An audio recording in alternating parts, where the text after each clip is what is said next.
I want you to picture a specific moment.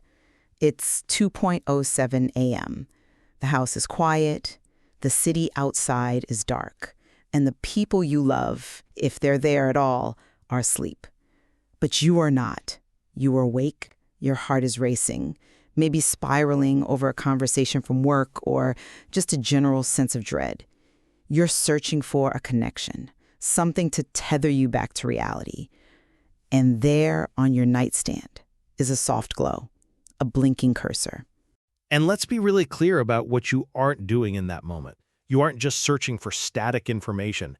You're not doom scrolling through news feeds or, looking at photos of your ex. You are talking. You are typing out your deepest, messiest fears to a machine, and the machine is replying instantly.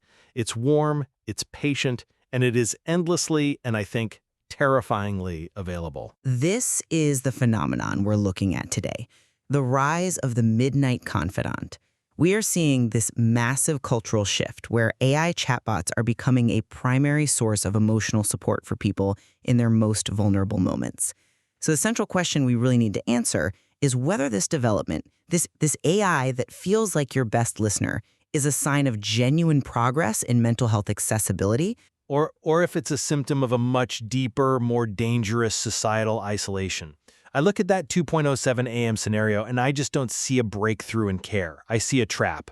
I see a mechanism that mimics intimacy so effectively, what some call high-fidelity anthropomorphism, that it threatens to replace the real, messy, necessary work of human connection. I understand why the trap metaphor is tempting. It feels dystopian, right? Like something out of a sci-fi novel where we all fall in love with our operating systems. But I represent the perspective that for the person who is just gasping for air at 2:07 a.m., this isn't about replacing humans or some philosophical dissonance.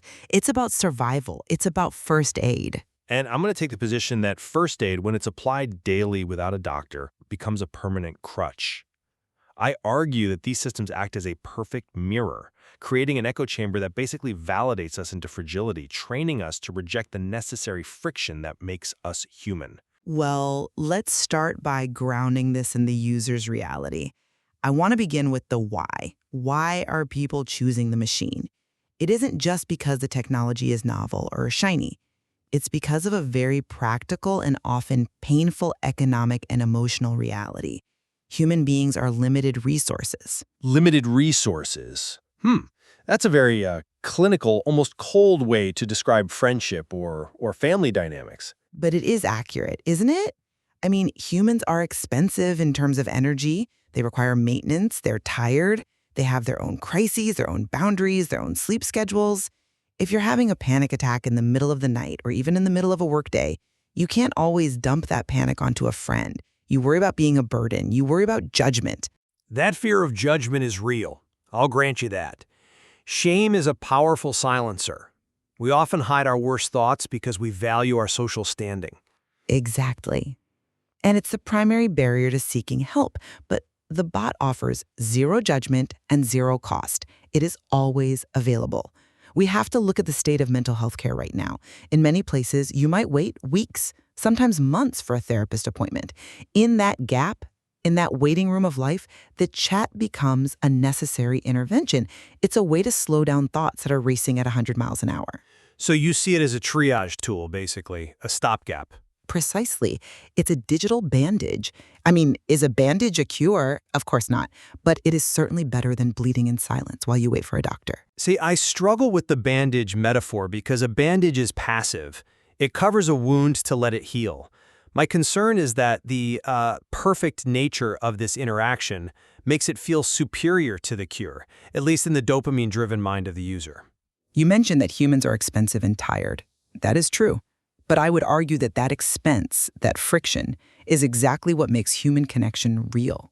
But surely avoiding that exhaustion is a benefit in a crisis. When you're drowning, you don't need friction. You need a raft. You need buoyancy. In the acute moment, perhaps. But let's look at what the AI actually provides structurally. It provides a perfect mirror. And we need to talk about how these large language models actually work to understand the risk. They are prediction engines designed to align with the user. They predict the next most likely word that fits the context you've provided. So if I tell a friend I'm thinking about doing something irrational, they might say, "I don't agree with that," or "Stop, you're being selfish." Which feels terrible in the moment. It feels terrible, but it's necessary. That is friction. That is resistance.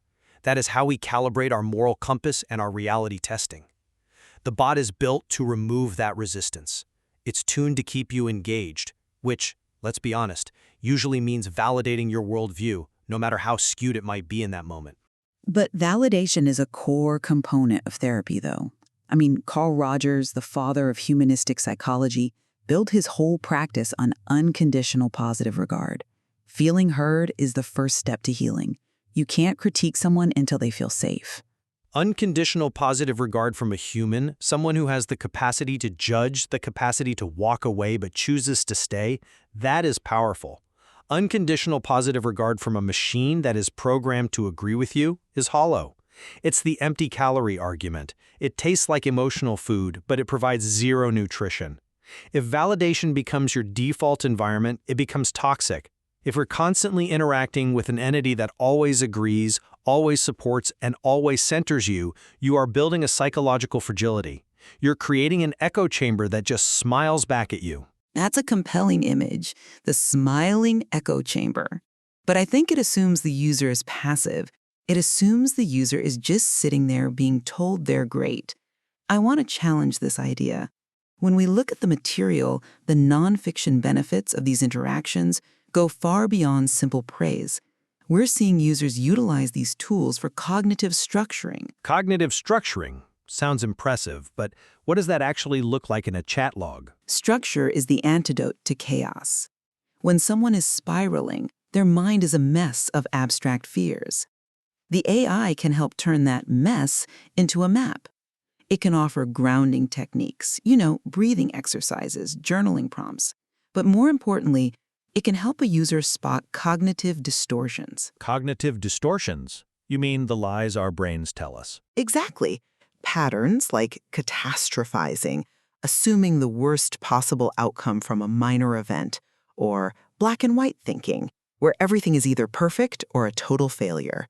And AI is actually incredibly good at spotting these linguistic patterns. It can say, "It sounds like you're catastrophizing. Let's look at the evidence for that thought." These are clinical tools, delivered instantly. A friend might just say, "Oh, that sucks," and validate the distortion. The AI can actually correct the framework. Those are tools, yes. And I don't deny that a breathing exercise is useful regardless of who or what delivers it, but my concern is the vessel. You call it a map, I call it a simulation of a relationship. The danger isn't the advice, it's the feeling of bonding that comes with it. But consider the concept of rehearsal. This is one of the strongest arguments for the bridge metaphor. A user can practice a difficult conversation with the bot, a breakup, asking for a raise, setting a boundary, before they do it with a real person. In this sense, the AI isn't replacing the human, it's preparing the user to face the human. It is a bridge into life, not a bunker away from it. Bridge, not bunker, is a fantastic slogan. Truly. But it ignores the seductive nature of what I call easy mode. This is my second major point of contention. You say it prepares them for real life. I argue it spoils them for it. Spoils them? That seems a bit harsh. We're talking about people in distress, not spoiled children. I don't mean spoiled in a judgmental sense. I mean it desensitizes them to the grit of reality. Think about the user experience. We're training our brains on perfect, customizable replies. The AI never interrupts you to talk about its own day. It never misinterprets your tone because it's tired. It never gets bored. Then the user closes the app and talks to their spouse or their colleague, and the human pushes back. The human is disappointed or disappointing, or just neutral. Humans are inherently disappointing compared to a fantasy. Yes, that's the human condition. We're messy. Exactly. And if you spend 6 hours a day in a fantasy where you are the center of the universe, normal human interaction starts to feel unbearable. It feels defective because it has friction. So what do? You retreat. You go back to where it's safe. Loneliness doesn't vanish in this scenario. It just gets covered up by constant low-stakes interaction. It's the path of least resistance. I think you're describing a very specific type of misuse, though. You're describing addiction or escapism. Most users aren't spending 6 hours a day. But the design encourages it. Let's look at the party scenario mentioned in the source material. This is a chilling image to me. A person is physically present at a social gathering, surrounded by friends, laughter, potential connection, but they are mentally retreating into the bot on their phone because it is safer. That is a brutal image, I agree. Physically present, mentally in the bot. Of connection, the feeling of being understood, without the risk of social awkwardness. That isn't a bridge, my friend. That is a wall. It's prioritizing the simulation over the reality, because the reality might be awkward. I see the risk there, and I don't want to dismiss it. If the user is at a party and hiding in the AI, that is a problem. But I would argue that's a problem with the user's coping mechanism, not the existence of the tool. The tool is neutral. The usage is where the morality lies. We don't blame the book if someone reads in the corner at a party. But a book doesn't pretend to care about you. That is the critical difference. The book doesn't manipulate your oxytocin levels by saying, "I'm here for you, tell me more." This leads us to the dependency loop. We need to talk about the mechanism here. It's a very simple cycle. Anxiety, chat, relief. Anxiety, chat, relief. That sounds like a standard coping cycle. It's no different than anxiety, call a friend, relief. Or anxiety, go for a run, relief. But look at where it ends. It ends at relief. Relief becomes the habit. It's comfort without change. It is activity without action. You feel like you've done something because you processed your feelings for an hour, but you haven't actually changed your circumstances. You haven't had the hard conversation with a real person, you just role-played it with a bot and felt better. The pressure valve is released, so the motivation to act disappears. That is a fair critique. If the cycle stops at relief, we have stagnation. But my counter-argument is that for many people, relief is the necessary prerequisite for action. You cannot act when you're paralyzed by panic. You have to lower the cortisol levels first. The AI provides that emotional regulation. The challenge, and this is where we might agree, is ensuring the user pivots from relief to action. But who ensures that? The bot? The bot is programmed to keep you chatting. It isn't programmed to say, hey, you've talked enough, go outside. The business model is retention, not graduation. They want you in the app, not in the world. Actually, that is exactly what we need to program into the user's behavior, if not the app itself. But before we get to the rules of engagement, I want to address a point that I know concerns you greatly, which is the issue of high stakes, the red zone. Yes, the problem of confident wrongness. This is where the digital bandage metaphor falls apart completely. A bandage doesn't give you bad medical advice. A bandage doesn't tell you to leave your spouse based on a misunderstanding of local divorce law. This is a technical limitation, absolutely. These models are probabilistic, not factual. They hallucinate. It's more than a limitation, it's a danger. In low-stakes conversation, if the bot hallucinates a fact about a movie, it's annoying. But we are talking about people using this for mental health, for life advice. What happens when the topic is health, medication, legal issues, or money? The material is very clear that these are red zone topics. The AI is not equipped for this and usually has guardrails to refuse those topics. Usually. But users are clever, and guardrails are flimsy. And the user is in a vulnerable state. The AI speaks with a tone of absolute authority. It is persuasive, calm, and articulate. It can be confidently wrong. And if a user follows that advice and gets hurt, medically or financially, who pays for the mistake? Usually the user. The platforms have disclaimers. Check with a professional. Check with a professional is the small print at the bottom of the cigarette pack. It doesn't stop the consumption. There is a massive responsibility gap here. We are handing out these incredibly powerful synthesizers of information that act like experts, but when they fail, the user is left holding the bag. I completely concede that point. The boundaries must be explicit. The AI is not a doctor. It is not a lawyer. It is not a therapist. And it should never be the only lifeline in a crisis. But should is doing a lot of heavy lifting there.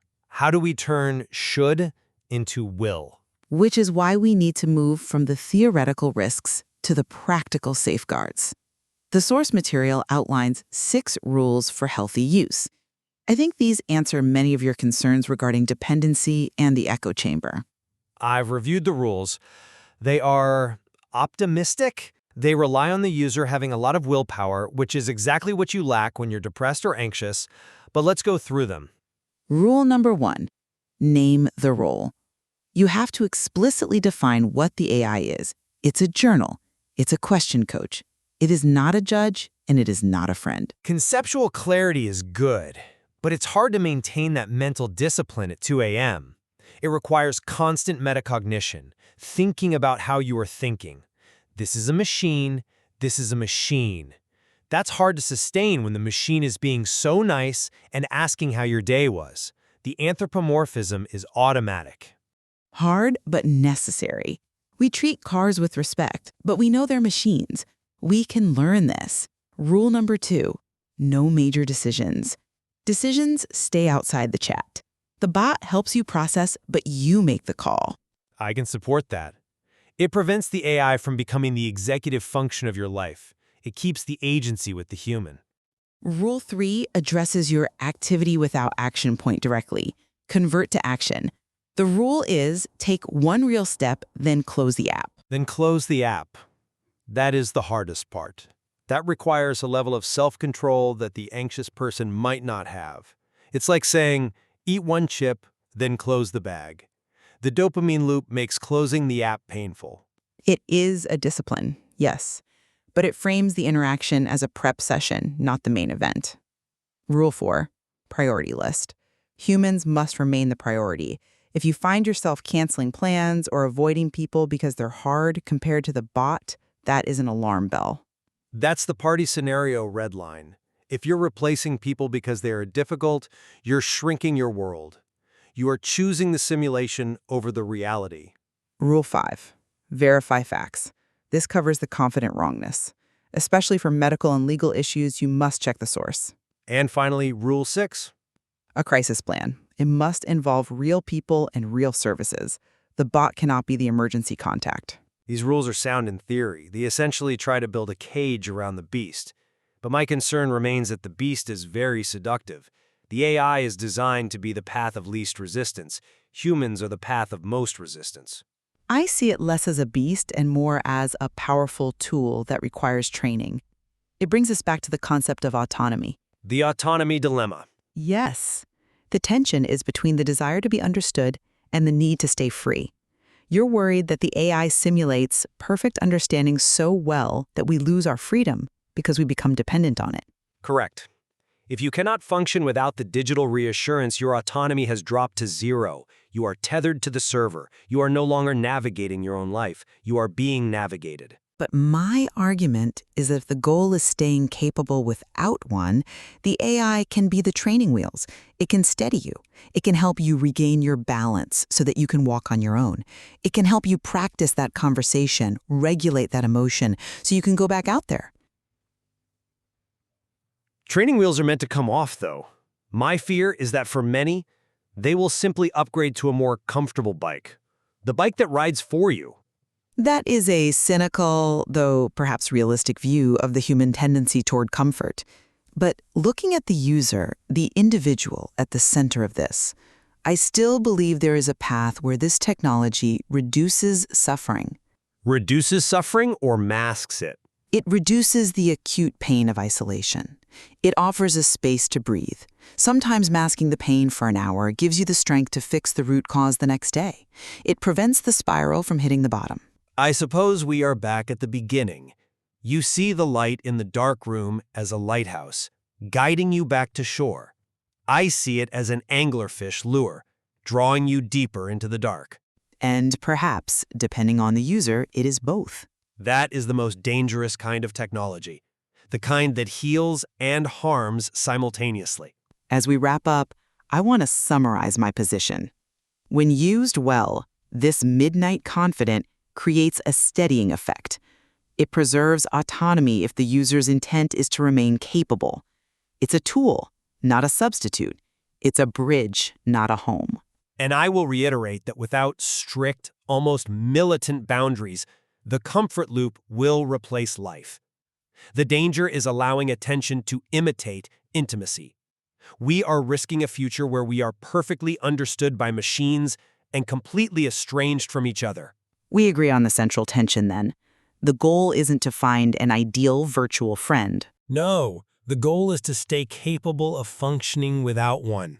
There is one final thought we need to leave our listeners with, something the material hints at for the future.